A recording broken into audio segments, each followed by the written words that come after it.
மதுரை சென்றுள்ள முதலமைச்சர் மு.க.ஸ்டாலின் உத்தங்குடியில் நடைபெறும் நிகழ்ச்சியில் 63,698 பயனாளிகளுக்கு வீட்டுமனை பட்டாக்கள் வழங்கி 3,065 கோடி ரூபாயில் முடிவுற்ற பணிகளை திறந்து வைத்து புதிய பணிகளுக்கு அடிக்கல் நாட்டி உரையாற்றி வருகிறார். அந்த காட்சிகளை தொடர்ந்து பார்க்கலாம்.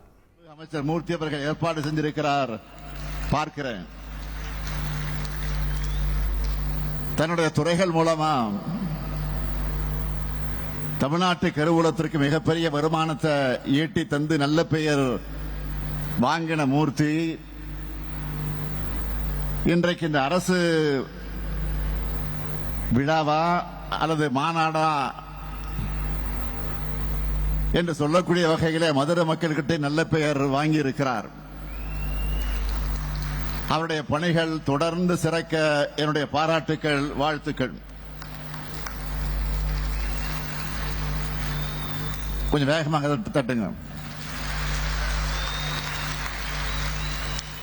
அதேபோல்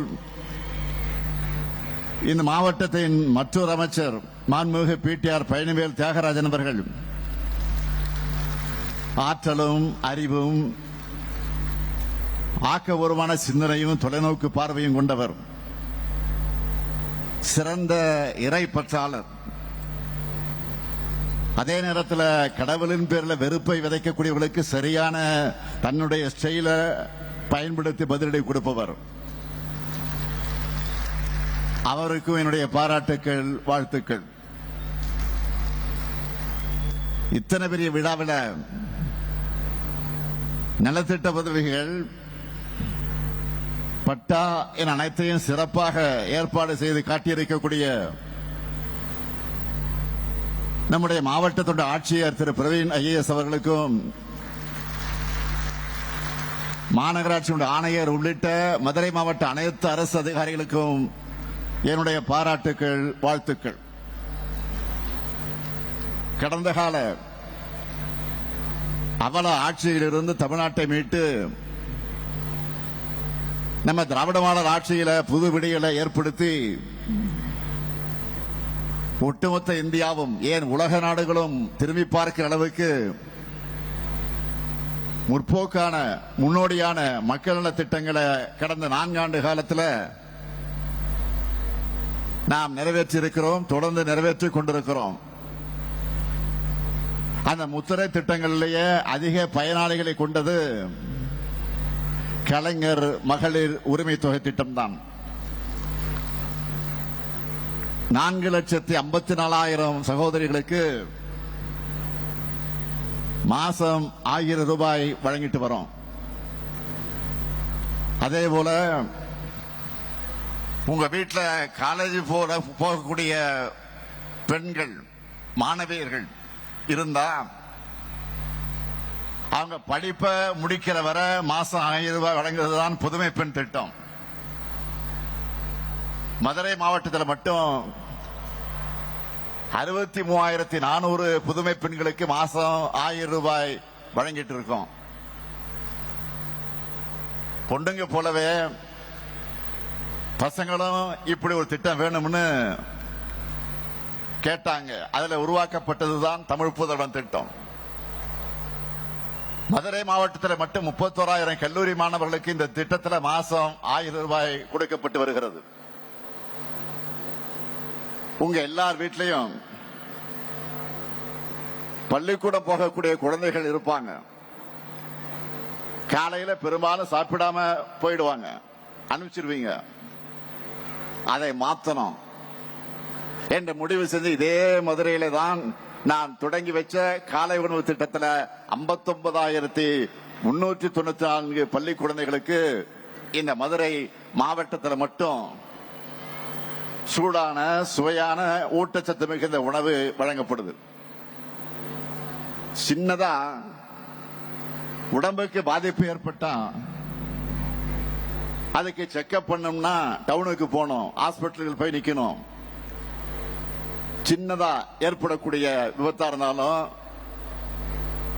அல்ல ஏதேனும் சிறிதா நோய் வந்தாலும் உங்களுடைய வீடுகளுக்கு வீடு தேடி வந்து பரிசோதனை செஞ்சு மருந்துகளை வழங்கி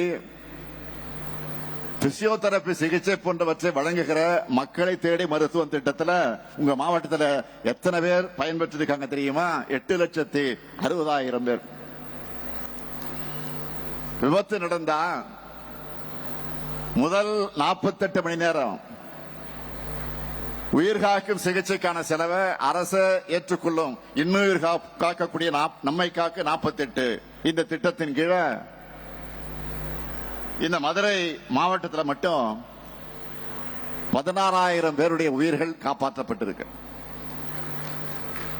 இல்லந்தடி கல்வி என்னும் எடுத்தும் திட்டங்கள்ல மதுரை மாவட்டத்தை 3 லட்சம் மாணவ மாணவிகளுக்கு வீட்டுக்கே போய் பாடம் சொல்லி கொடுத்திருக்கிறோம். படிச்சு டிகிரி வாங்கினா போதாது, வேலை வாய்ப்பை பெற வைப்பதற்காக திறன் பயிற்சிகள் ரொம்ப முக்கியம்னு உணர்ந்து நான் தொடங்கின கனவு திட்டம் தான் நான் முதல்வன் திட்டம். பல ஆயிரம் ரூபாய் செலவு பண்ணி படிக்க வேண்டிய ஸ்பெஷல் கோர்ஸ் எல்லாம் எந்த கட்டணமும் இல்லாம இதுல சொல்லி தரப்படுது. அப்படி மதுரை மாவட்டத்தில் மட்டும் பாத்தீங்கன்னா 1,17,000 இளைஞர்களுக்கு திறன் பயிற்சி அளிச்சிருக்கிறோம். இவங்கள பலர் ஆண்டுதோறும் அரசு நடத்துற பாராட்டு விழாவில் கலந்துகிட்டு அவங்களுடைய வெற்றி கதையை பகிர்ந்துக்கிறதையும் நீங்க டிவியில எல்லாம் பார்த்திருப்பீங்க, பூரிப்படைஞ்சிருப்பீங்க.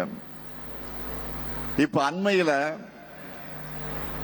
அரசு சேவைகள் அனைத்தையும் ஒரே முகாமில் கொண்டு வந்து உடனே தீர்வு காணணும்னு கொண்டு வந்ததுதான் உங்களுடன் ஸ்டாலின் திட்டம். இங்க இருக்கக்கூடிய எல்லாருமே அந்த கேம்புக்கு போயிருப்பீங்க. உங்களை மாதிரி 75,597 பேர் மதுரை மாவட்டத்தில் உங்களுடன் ஸ்டாலின் முகாமில் பயன்பெற்று இருக்கிறாங்க. அது கூடவே நான் தொடங்கி வச்ச இன்னொரு திட்டம் தான் நலம் காக்கும் ஸ்டாலின். உங்களுடைய நோய்களை ஆரம்ப நிலையிலே கண்டறிஞ்சு சிறப்பு மருத்துவரோட ஆலோசனைக்கு ஏற்பாடு செஞ்சு மேல் சிகிச்சை உறுதி செய்யக்கூடிய இந்த திட்டத்தில் 22,766 பேர் பயனடைஞ்சிருக்கிறாங்க. இந்த மதுரை மாவட்டத்தில் மட்டும் நலம் பெற்று இருக்காங்க.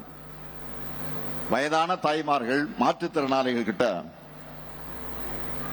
ரேஷன் பொருட்களை எல்லாம் வீடுகளுக்கே கொண்டு போய் கொடுக்கக்கூடிய தாய் மாணவ திட்டத்தில் மதுரை மாவட்டத்தை சார்ந்த 86,130 பயனாளிகள் மாசம் பலன் பெறாங்க.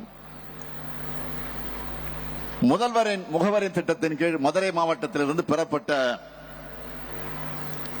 3,75,000 மனுக்களுக்கு தீர்வு காணப்பட்டிருக்கு. மதுரை மாவட்டத்தில் தாய் தந்தைய இழந்த 341 குழந்தைகளை அன்பு கரங்கள் திட்டம் மூலமாக இந்த அரசு பாதுகாக்குது. 4,196 விவசாயிகளுக்கு புதிய மின் இணைப்புகள் இந்த மதுரை மாவட்டத்தில் கொடுத்திருக்கிறோம். இதெல்லாம் நம்ம முத்திரை திட்டங்கள்ல இந்த மாவட்டத்தில் இருக்கக்கூடிய லிஸ்ட் மட்டும்தான். இப்படியே ஒவ்வொரு திட்டத்திலும் எவ்வளவு பயனாளிகள் பட்டியலிட்டு சொல்ல ஆரம்பிச்சா இந்த ஒரு நிகழ்ச்சி போதாது. ஒவ்வொரு நாளும் இத்தனை லட்சம் மக்கள் பயனடையக்கூடிய மாதிரி நாம் திட்டங்களை செயல்படுத்தி இருக்கக்கூடிய காரணத்தால் தான் நீங்க பாக்குறீங்க எதிர்கட்சிகள் என்ன பண்றதுன்னு தெரியாம முழிக்கிறாங்க. வயிற்றெரிச்சலும் ஆற்றாமலையிலும் ஆரோக்கியமற்ற அரசியல் சூழ்ச்சிகளை செஞ்சு பார்க்கிறாங்க. நாம வளர்ச்சி அரசியலை பேசினா அவங்க வேற அரசியலை பேசுறாங்க. நான் உறுதியா சொல்றேன், அவங்க எத்தனை சூழ்ச்சி செஞ்சாலும் அத்தனையும் நாங்கள் முறியடிப்போம், அதை சிதைப்போம். இந்த முத்துவேல் கருணாநிதி ஸ்டாலின் கிட்ட அந்த பாட்சாலாம் பலிக்காது, எதுவும் எடுபடாது.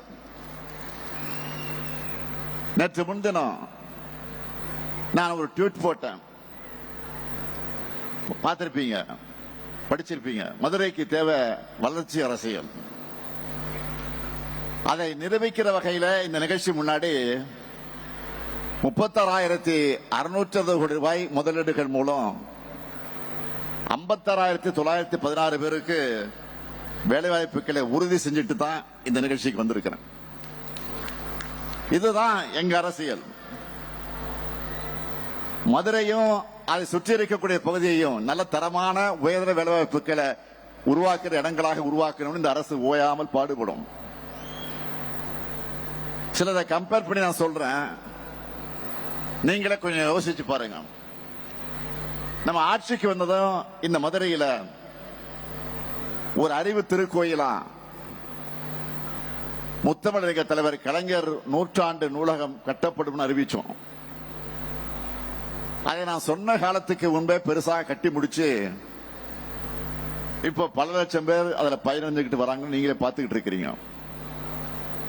ஆனா 10 வருஷத்துக்கு முன்னாடி ஒன்றிய பாஜக அரசு மதுரைக்கு அறிவிச்ச எய்ம்ஸ் மருத்துவமனை என்ன ஆச்சு? இன்னும் வரல. மதுரை மண்ணில் நம்ம வீர விளையாட்டான ஜல்லிக்கட்டுக்கு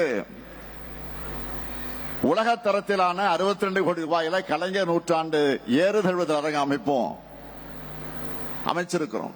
அறிவிச்சிட்டு அறிவிப்போடு நிறுத்திடாம அமைச்சிருக்கோம்.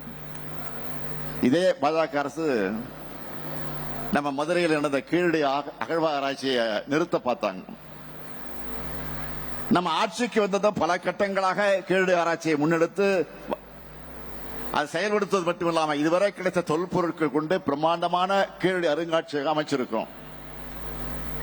உலகம் முழுக்க இருந்து கீழடி அருங்காட்சியத்தை பார்க்க தமிழர்கள் வராங்க. ஆனா ஒன்றிய பாஜக அரசு கீழடி ஆய்வறிக்கை கூட வெளியே வந்துவிடக் கூடாதுன்னு தமிழ் மேல வெறுப்போட நடந்துக்கிறாங்க. மதுரையில உலக தரத்தில் ஆக்கி மைதானத்தை திறந்து வச்சிருக்கிறோம்.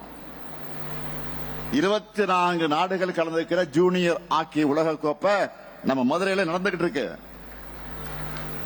ஆனா ஒன்றிய பாஜக அரசு என்ன செய்யுது?